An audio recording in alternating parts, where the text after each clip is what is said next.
السلام عليكم ورحمة الله وبركاته. كبجمتوتا هردفتوتا شامي توب أكم جرتو فيا كيسني نجا كيسني أكيس فيا قبدان أكيس نجا قبدان أبدين أبا أما اللي جرادا نجا في بنا دبينا جت أورموني فكجرتني نجا في جال اللي خيسنا رك أبور ديبي أكسم ورا أمن تابرا هردفتنيس أشما هركفوني ilmaan ayyaayooyyaa isin jeetin jira. Egaa obboleeyyan keenya hordoftoota shaamii tuub arra gadi xiqqaa tokko kan dhagee isinitti himuuf kanin dhufu inshallah. Gadi sanis maali yoo jettan obboleessa keenya jadii tuub namni hin beekne hin jiru. Jadii tuub jechuun yuutuubaroota yamanirraa tokko. YouTube isaa akka salphatti haakii jalaa tahee jalaa gubachuun isaa hedduu na gaddisiise. Wallahi akka nama tokkotti hedduu na dhagahame. Egaa jireenya duniyaa kun mataan isaa qormaata. Gadda jechuun guyyaa du'aan qofaa miti. Fakkeenyaaf gadda hedduutu nama mudata duniyaa tanarratti. Jireenya duniyaa kun bu'aa bahii hedduu of keessaa qaba jechuudha. Bu'aa bahii giseedhaan finjoo mudannoo garagaraa, gadda garagaraa, gammachuu garagaraa. Akkuma gaddis jiru gammachuunis jirti. Akkuma gammachuunis jirtutti gaddinis jira. Waan ta'eef jireenya duniyaa qormaata. Balaan haga sirraa maqanii hiriyaateetiin maqanii jetti Oromoon jechuudha. Kana jechuun kiyya fakkeenyaaf maaliif gaddina jechuu miti. Alhamdulillah hundi dalagaa rabbiiti. Waan rabbiin siffiti du'aa'u jechuudha. Ilmi namaa awwaalee irraa hafaa jechuudha. Kana waan ta'eef YouTube'n jadiidha akka salphaa sanitti haakii ta'ee jalaa bahuun ana isaa miti. Uummata Oromoo warra isa hordofullee akka gaddisiise wallahi shakkiin qabu anuun hin gadde. Jadii jechuun namaan bara 2018 irraa haga 22tti hordofuu jechuudha. Namaan akkaan dinqisiifadhu nama wallahi akkaan isa hordofurraa tokko. Garuu akka salphaa kanatti YouTube'n isaa jalaa haakii ta'u wallahi hedduu na dhagahame. Kaniin anu akkana maalayyaa isa waan jedhutu natti dhagahame. Obboleessa keenya jadii tuub si faana jirra, si bira jirra, si waliin jirra. YouTube'dhaatu sirraa haakii ta'e malee uummanni Oromoo halee sadarkaa kanaan si gees jira arraas bakkuma san jira. Akka bakka saniin si geenyu akka bakka san bira si dabarsinu abdii qabnaas abdiin qabaas uummata Oromoo bal'aa raayisii jechuudha. Kanaaf jennaan humaatis hin gaddini, humaatis ittiin dhagahamiin jirra, nufaa si faana jirra. Abshir obboleessa keenya qaalii fi gaarii YouTube jechuun wallahi waan salphaa kanatti sadarkaa kanaan gahanii miti jechuudha. YouTube jechuun hojii sammuu si gaafata, yeroo sirraa fudhata. Amma pirankii tokko qopheessuudhaaf wallahi dhugaa dubbachuudhaaf waa hedduu si gaafata jechuudha. Wanni hedduun san maali? Yaada qopheessuu haa ta'u, nama qopheessuu haa ta'u, kaameraa dho'isuu haa ta'u. Fakkeenyaaf piraankummaan waan salphaatti dalagamuu miti jechuudha. Tokkooyyuu jechuudha. Mus waggaa dheeraa kana itti laffaatee arra sadarkaa kana gaafa keessatti YouTube'n si harkaa haak ta'uun wallahi hedduu gaddaa jechuudha. Kanaafuu hin gaddinii si bira jirra. Wallahi akka bakka san si dabarsinee sadarkaa sanii olitti yaanna inshallah homaa yaadini. Akkasuma akka nama Oromoo tokkotti wanti danda'amu obboleeyyan keenya ilmaan Oromootiif jechuudha. YouTube banattanii akka YouTube irraa wal hordoftan fakkeenyaaf asumaan isin afeereen jira.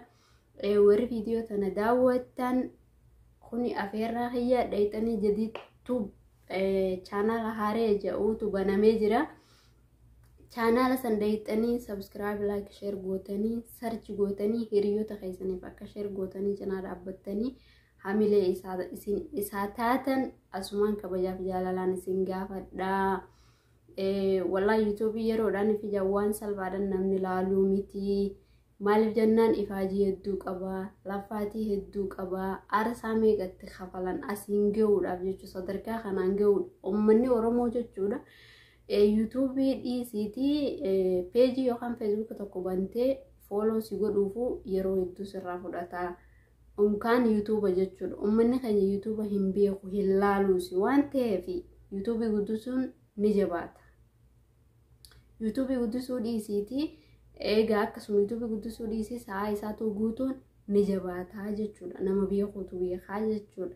Kana waan ta'eef akka deettanii sarchi gootanii torbee takka keessatti yookaan torbee lama keessatti wallaahi miliyoona 60-70 isin tilmaaman san jirraa jettanii akka ofitti garsiiftan asumaan kabajaaf jaalalaan isin afeereen jira. Namni hagi viidiyoo tana daawwattanii inshallah akka deettanii sarchi gootanii isa subscribe gootanii hamilee taataniif abdiin isin irraa qaba. Ummata kiyya qashxii, ummata kiyya qaalii, ummata kiyya arja, ummata jaalalaa, ummata Oromoo irraa dhalachuun kiyya hedduu na boonsaa, hedduun gammadaa. Wallahi Oromoo ta'ee dhalachuun kiyya hedduu na boonsaa.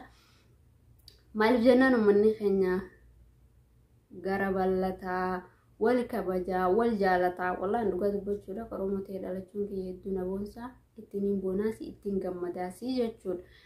Kana waan ta'eef obboleeyyan kiyya osoo lagaafa kutaa waliin qoonne akkuma amma duratti jettana dhaabbattanii sadarkaa saniin geessan isintu sadarkaa saniin gahee arraas ni jirtanii jechuudha. YouTube haakii ta'e malee ummanni kaleessa jedhi sadarkaa saniin gahe arraas jira bakkuma san jirtanii akka jirtanis abdiin qaba. Akka deettanii sarchi gootanii sadarkaa saniin isa geessanis wallahi abdiin isinirraa qaba jechuudha.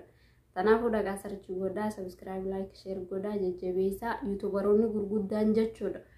YouTube xixiqqaa lafarraa ol dhufaa jiru akka hordoftanii sheeriilee gootanii fakkeenya familie taatanii sadarkaa isaan kalee ummanni Oromoo kun isiniin ga'an akka geessan asumaan kabajaaf jaalalaan isin gaafadha.